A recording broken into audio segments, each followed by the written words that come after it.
네, 여러분 안녕하세요. 이번 단원은 이제 자연관 파트인데 여기까지가 이제 여러분 시험 범위입니다. 지난번에도 한 18분 정도 영상을 녹화를 했는데 이번에는 조금 더 짧게 한번 해보도록 정말 노력을 한번 해보겠습니다. 잘 따라와 주세요. 우선 자연에 대해서 이야기하기 전에 자연이 우리에게 주는 어떤 혜택과 이로움에 대한 걸 한번 이야기해 보겠습니다.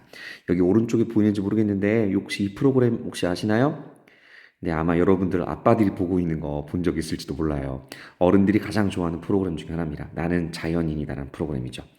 그리고 혹시 이건 뭔지 아시죠? 포크레인이죠, 포크레인. 네, 근데 여기 이상하게 생긴 동물 있죠? 네, 이게 이제 두더지인데요. 손 모양을 한번 보세요. 손 모양. 비슷하게 생겼죠?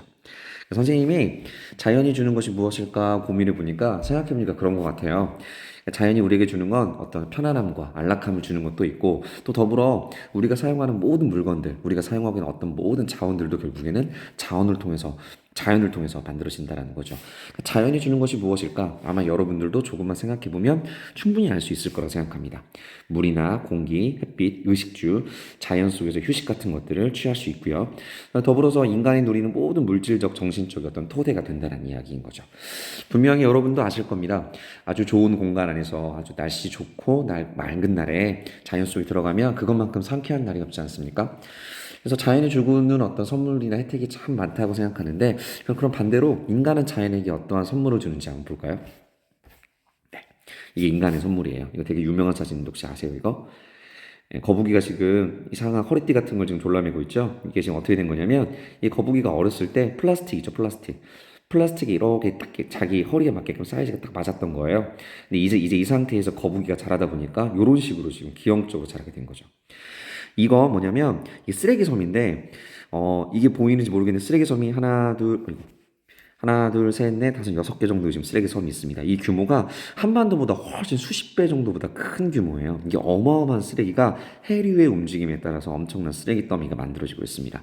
네, 더불어서 이거 북극곰이죠. 북극에 살고 있는 이제 곰인데 상당히 말랐죠.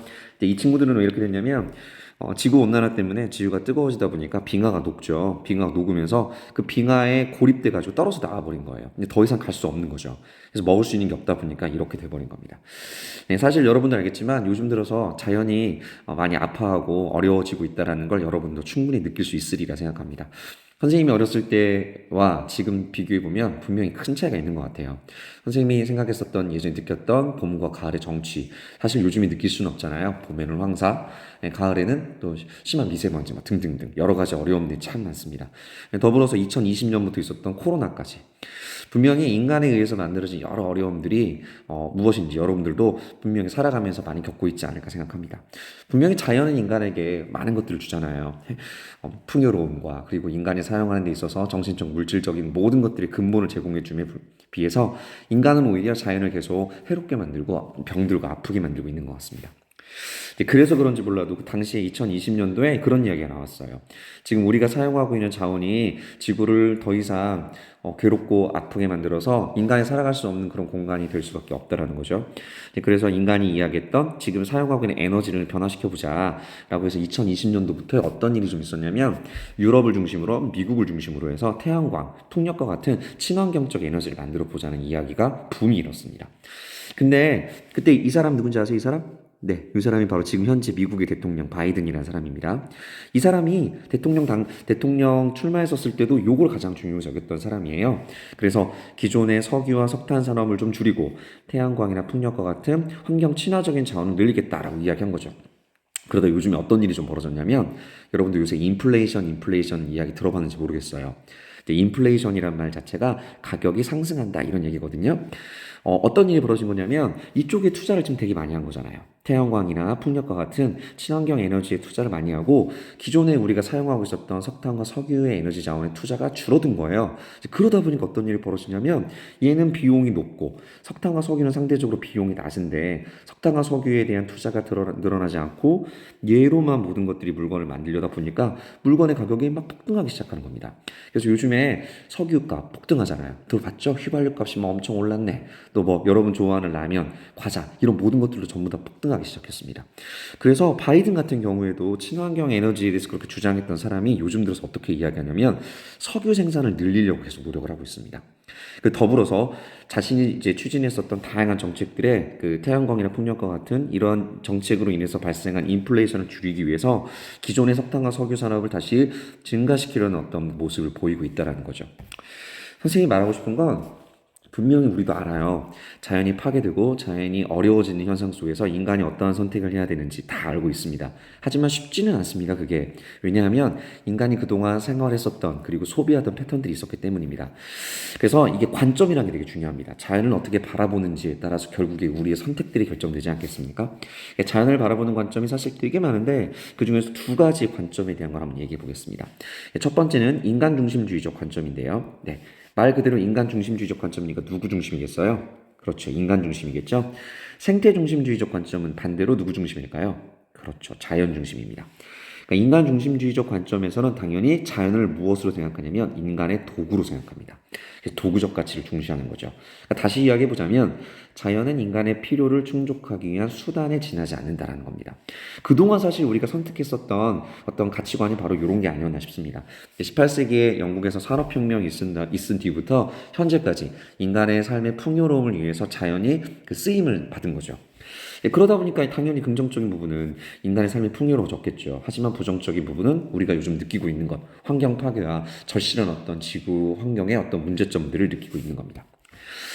그래서 등장한 게 생태 중심주의적 관점이에요. 왜냐하면 인간 중심주의적 관점으로는 더 이상 지속 가능한 지구의 현재 상황이 지속 가능할 수 없다고 판단한 겁니다. 아주 지금 심각한 위기라고 느끼고 있는 거예요. 따라서 그동안의 우리의 가치관에서 생태 중심주의적인, 그러니까 자연을 조금 더 중심에 놓는 관점에 대한 이야기가 시작된 거죠. 생태 중심주의적 관점에서는 인간 중심주의적 관점이 자연을 도구로 봤다면 생태에서는 자연을 본래적 가치로 봅니다. 그러니까 본래부터 소중하다는 겁니다. 인간은 도구라는 게 아니라는 거예요. 자연은 인간과 별도로 존재하는 것이며 자연 자체가 인간에게 도구로 사용되는 것이 아니라는 겁니다. 본래적 가치를 가지고 있고 그 자체로 소중하다는 거죠. 그래서 긍정적인 부분은 자연의 가치를 그대로 인정했다는 것. 이게 긍정적인 부분이고 또 반면에 부정적인 부분은 자연의 가치를 중요시 여기다 보니 결국에 더 이상 경제 발전과 환경 개발 같은 것들, 개발이 중단되는 어떤 문제가 발생할 수 있는 겁니다. 사실 분명히 우리는 알아요. 생태 중심주의적 관점으로 가야 한다는 걸 우리는 분명히 알고 있습니다. 느끼고 있잖아요. 하지만 이게 쉽지 않습니다. 왜냐하면 결국에 인간은 계속 발전해 나가고요. 무엇인가를 만들어내잖아요. 근데 그럼에 있어서 얘랑 이 두 가지 관점이 충돌하는 거예요. 자, 그래서 그럼 어떻게 할 것인가? 인간과 자연의 이 관점. 현재 지구는 병들고 아파하고 또 인간은 계속 풍요로운 삶을 누리고 싶어하고 이게 참 충돌되는 지점이 있다는 거죠. 어떻게 해야 할지 참 고민이 좀 되는데 하나 선생님이 얘기해주고 싶은 게요. 요새 미국에서 인플레이션 감축법이라는 게 이게 얼마 전에 통과됐어요. 이게 아마 뉴스에서 친구들이 본 적 있는지 잘 모르겠는데 미국에서 인플레이션 감축법이라는 게 통과됐는데 요 핵심 법안 내용이 뭐냐면 청정에너지 있죠. 아까 말했던 태양광이나 풍력과 같은 청정에너지, 깨끗한 에너지 있잖아요. 이런 에너지에 엄청난 비용을 투자하겠다. 국가의 돈을 이용해서 이 청정에너지를 위해서 돈을 엄청나게 투자하겠다. 뭐 이런 이야기인 겁니다. 보면 아시겠지만 친환경 에너지 발전도 지원하고 에너지 효율 가정구입 리베이트 이게 무슨 말이냐면 각 가구들마다 등급이 있는 거 알죠? 1등급부터 5등급까지. 등급이 높은 게 에너지 효율이 좋은 거잖아요. 그러니까 에너지 효율이 좋은 가구를 구매를 하면 더 많은 어떤 할인도 주고 이런 거 하겠다. 이런 이야기예요. 그럼 태양광 설치도 제공해주고 전기차 구매할 때 세액 공제해주고 사실 이 전기차 구매할 때 세액 공제해주는 건 현재 우리나라에도 진행하고 있죠. 선생님이 말하고 싶은 건 이 안에서 보면 어떤 게 보이냐면 인간과 자연의 바람직한 관계를 좀 유추할 수 있다는 겁니다. 결국에 인간은 계속 발전을 희망하고요. 더불어서 발전함과 동시에 자연이 더 이상 파괴되지 않기를 원하잖아요. 절충점을 찾은 거예요. 그러니까 결국에 여기서는 환경이라는 어떤 섹터를 가지고 그걸 통해 다시 인간이 발전시킬 수 있는 하나의 원동력을 잡고 있다는 거죠. 그래서 요즘에 전기차가 지금 뜨고 있잖아요. 태양광도 지금 엄청 뜨고 있잖아요. 그러니까 그러한 산업들을 육성시키면 인간이 발전할 거고요. 더불어 이러한 산업이 발전한다면 기존보다 환경이 훨씬 더 보호되는 효과를 누릴 수 있다는 겁니다. 좀 이해되시죠? 결국 결론. 인간과 자연이 조화롭게 공존하려는 노력이 필요하다. 그리고 환경적으로 건전하고 지속 가능한 발전이 이게 사실 핵심인 거죠. 그러니까 개발도 하면서 이 개발이 환경을 해치는 것이 아니라 계속 발전이 가능할 수 있도록 지구 환경이 해가 되지 않는 수준의 어떤 발전이 되게끔 하는 것. 이런 걸 우리는 뭐라고 하냐면 지속 가능한 발전이라고 합니다. 매우 매우 중요한 포인트입니다. 꼭 기억하시기 바랍니다. 뭐라고 한다고요? 지속 가능한 발전. 좋습니다. 환경을 보호하면서 경제를 발전시키는 것, 이런 걸 지속 가능한 발전이라고 하죠.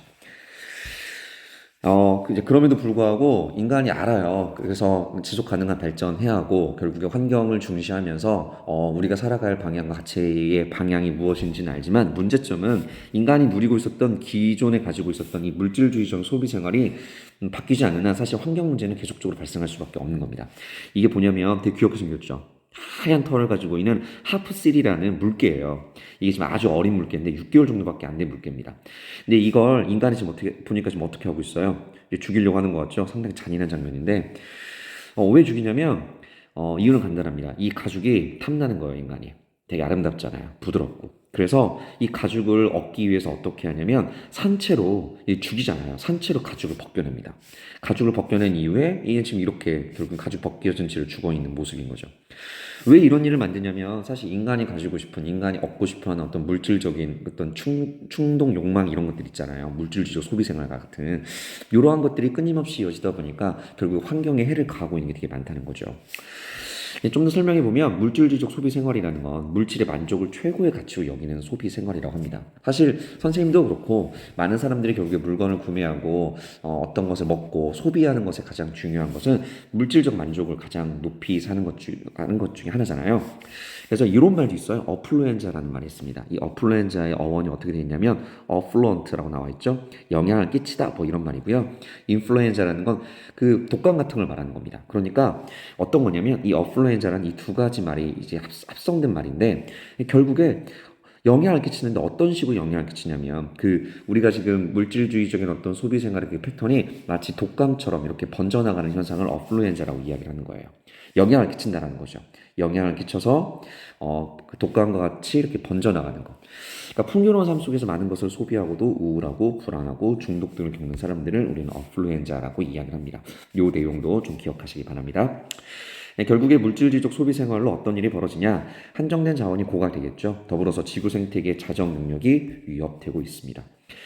생태계 자정 능력의 위협이라는 게 뭐냐면 사실 지구는 가만히 두면 저절로 회복을 해요. 실제로 오존층이 예전에 파괴돼서 오존층 파괴 때문에 크게 문제가 됐던 적이 있어요. 근데 그때 프레온가스에 대한 규제를 전 지구적으로 함께 협의를 했거든요. 그 덕에 오존이 지금 사실은 많이 회복이 됐습니다. 그러니까 지구에게는요, 시간을 주고 조금만 천천히 하면 자신이 원래 있었던 그 모습 그대로 다시 돌아간다는 거죠. 근데 문제는 인간이 그걸 그대로 두지 않는다는 겁니다. 그러다 보니 코로나 같은 현상이 벌어지기도 하는 거고요. 또 그러다 보니 우리가 누리고 있는 이 사계절의 현상도 사실은 점차 사라져가고 있지 않습니까? 자, 그래서 아까 앞에서도 나왔던 이야기지만 환경의 도구적 가치만을 중시하는 태도. 이게 인간 중심주의적 관점이었죠. 이런 것들은 지양이에요. 하면 안 된다는 거죠. 지양해야 하고 생태계가 지속 가능한 소비 생활을 지향해야 한다는 겁니다. 좀 이해됐죠? 이게 뭐냐면 지금 만년설인데요. 이게 지금 몇 년 전인지 기억이 안 나는, 1880년이니까 100년 전이네요. 100년 전에 실제 눈이 지금 쌓여 있었던, 얼음이 쌓여 있던 게 현재인데요. 다 녹아버렸습니다. 지구 온난화라고 지금 얘기 들어봤을 거예요. 이 오른쪽에 보이는 사진들을 보면 현재 전 지구적으로 겪고 있는 기후 위기 현상들입니다. 뭐 폭염뿐만 아니고요. 폭설, 또 다양한 어떤 여기 보면 지금 산불도 많이 나오죠. 산불도 많이 나잖아요. 우리나라 같은 경우에도 사실 이제 열대야라고 해서 예전에는 그런 현상이 사실 매우 적었었는데 요즘 열대야 거의 한 달 가까이 지속되지 않습니까? 근데 이런 것들을 우리가 매일매일 느끼며 살아가고 있잖아요.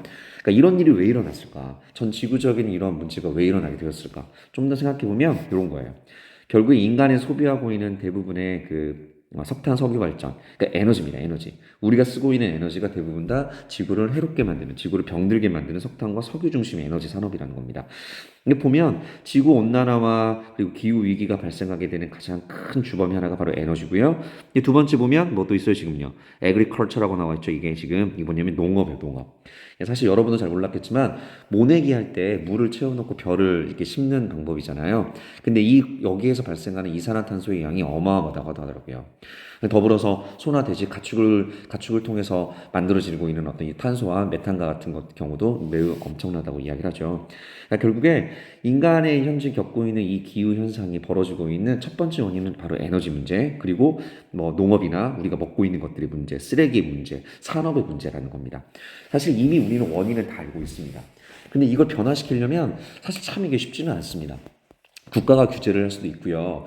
또 국가가 강제를 해서 기업을 변화시키려고 하지만 이게 사실은 쉽지가 않아요. 그러니까 선생님이 생각하기에도 가장 좋은 방법은 바로 소비 생활의 패턴의 변화라는 겁니다. 이게 뭐냐면 얼마 전에 좀 이슈가 됐던 건데요. 이게 보면 여러분 지금 먹는 생수병이잖아요. 좀 생수병이 조금 뭔가 다른 것 같지 않습니까? 예, 그렇죠. 라벨이 안 붙어 있어요. 보통 여기에 라벨지가 이렇게 다 붙어 있잖아요. 근데 여기는 플라스틱 통에다가 그대로 인쇄가 되어 있는 겁니다. 그대로 이렇게 들어가 있는 거죠. 글자가. 그러니까 따라서 원래는 이 플라스틱 병에다가 인쇄되어 있는 종이가 붙어 있잖아요. 그래서 이 인쇄되어 있는 종이 이런 것들 때문에 사실은 분리배출의 문제, 이게 분리수거가 잘 되지 않다 보니까 제대로 재활용되지 못하는 문제가 있었던 거예요. 그런데 이 자체에다가 이렇게 새겨놓으니까 이걸 그대로 다시 재활용할 수가 있는 거죠. 선생님이 말하고 싶은 건 이렇게 하려고 하는 걸 만약 국가가 강제한다면 하지 않았을 겁니다. 근데 기업들이 요즘 들어서 이 무라벨 생수를 계속 만들어내고 있다는 거예요. 이유는 하나입니다. 소비자가 이걸 산다는 거예요. 소비를 한다는 거죠. 소비자들이 조금씩 깨어간다는 거예요, 이제. 내가 소비를 하고 내가 물건을 살 때 이게 환경적으로 친환경적인지 이것이 환경에 어떤 영향을 주는지 이런 것들을 고민을 한다는 겁니다. 선생님이 말하고 싶은 건 사실은 지금 현재 환경을 변화시킬 수 있는 가장 중요한 건 개인의 어떤 의식의 변화를 통해서 우리의 소비 생활의 패턴이 변해야 할 필요가 있다고 생각해요. 우리 소비 생활의 패턴이 변한다면 그걸 통해 기업 역시 바뀌게 될 것이고요. 기업이 바뀌게 됨과 동시에 국가가 그걸 법과 제도를 통해 지원을 한다면 친환경적인 어떤 제도를 통해서 지금의 기후 위기도 조금씩은 더 좋아질 수 있지 않을까 생각합니다. 환경 친화적 소비 생활이라는 건 생태계의 지속 가능성을 고려하여 소비하는 생활 방식을 말하는 거고요. 결국에 이러한 것들이 일상생활 속에서 이루어지는 것이 제일 중요하겠죠. 개인이 환경 친화적 소비를 하게 되면 당연히 법과 제도가 마련되겠죠. 결국 정치인들은 국민들을 바라보고서 정책을 만드는 사람들이니까요. 그렇죠? 더불어서 가장 중요한 게 기업이잖아요. 아까 봤잖아요. 에너지와 인더스트리라고 해서 기업에 의해서 만들어지는 것 때문에 기후 현상과 지구의 위기가 벌어지고 있는데 친환경적 소비가 된다면 당연히 환경 친화적인 제품을 기업이 많이 만들어낼 수밖에 없을 겁니다. 여러분 애플 좋아하죠? 애플 같은 경우에도요, 지금 얼마 전에 선언을 했어요. 제로백이라고 해가지고, 자신들이 만들어내는 이제 상품들도 이제는 재활용 에너지, 그러니까 리사이클 에너지라고 이야기해요. 그러니까 석탄과 석유를 통해서 만들어낸 에너지가 아니라, 리사이클된 에너지를 이용해서 물건을 만들어내겠다. 이런 것들을 선언을 했어요. 근데 애플이 그렇게 선언을 하면, 당연히 애플에게 물건을 공급하는, 부품을 공급하는 그런 다른 기업들 역시 변화될 수밖에 없는 겁니다. 그러니까 애플의 물건을 구매하는 사람들 역시 그런 친환경적인 물건들을 좋아한다는 거죠. 애플이 그냥 돈 들여서 하는 건 아니잖아요. 결국에 친환경적 소비가 기업을 바꾸는 것이고 기업이 바뀌면 세상이 조금씩 변화되는 게 아닐까라고 생각합니다. 정리 한번 해볼게요. 결국에 개인적인 노력과 사회적인 노력, 국제적 협력이 다 필요할 거라고 생각합니다. 환경 친화적 삶을 위해서 개인적인 노력으로는 작은 일부터 실천하는 것이 중요하겠죠. 더불어서 소비를 좀 줄이는 것도 필요하고요. 재활용도 필요합니다. 사회적인 노력도 필요합니다. 제도와 시설 마련하는 것도 필요하고요. 친환경 자동차 구매하면 혜택을 주는 거. 요새 전기차 구매를 하면 실제 혜택을 줘요. 국가에서 지역마다 조금 다르긴 하는데 몇백만 원에서 몇천만 원까지 실제 자동차 구매를 할 때 혜택을 줍니다. 더불어서 우리 물건 살 때 이 친환경 마크 있는 거 있죠. 요런 마크가 붙어 있는 물건을 구매하는 것도 되게 중요합니다. 사실 전 지구적 문제는 사실 한 나라만의 문제는 아닙니다. 옆 나라에서 벌어지고 있는 문제들 그것들이 다시 우리에게 영향을 주는 경우가 많잖아요. 따라서 국제적인 협력도 되게 중요해요. 그래서 사실 이 기후에 관련된 많은 협약들이 있었어요. 뭐 파리 기후 변화 협약도 있었고요. 다양한 기후 변화 협약들을 통해서 문제를 해결해 오려고 했었고요. 이게 COP26이라고 해서 26차 회의가 이걸 COP26이라고 합니다. 이게 2021년 10월 31일 날 영국 글래스고에서 이제 있었던 거거든요. 여기에서 실제로 많은 나라의 정상들이 모여가지고 어떻게 하면 환경을 위해서 어떤 노력들을 해야 할 것인가 이런 것들이 협의했었던 그런 자리였습니다. COP26도 기억하시기 바랍니다. 더불어서 세계 환경의 날이 6월 5일인데 이러한 날에 우리가 좀 더 의식을 가지고 이런 날만이라도 환경 친화적 소비를 한번 해보는 것도 중요하지 않을까라고 생각합니다. 벌써 또 19분이 됐네요. 네. 자연관까지 선생님이 설명을 좀 드렸고요. 다음 시간에는 이 자연관 내용 토대로 해서 선생님이랑 마지막 수업 한번 진행할 겁니다. 11월 달 시험 때문에, 수행평가 때문에 좀 많이 힘들 텐데요. 마지막까지 힘내시고요. 여러분 수업 시간에 다시 만납시다. 안녕.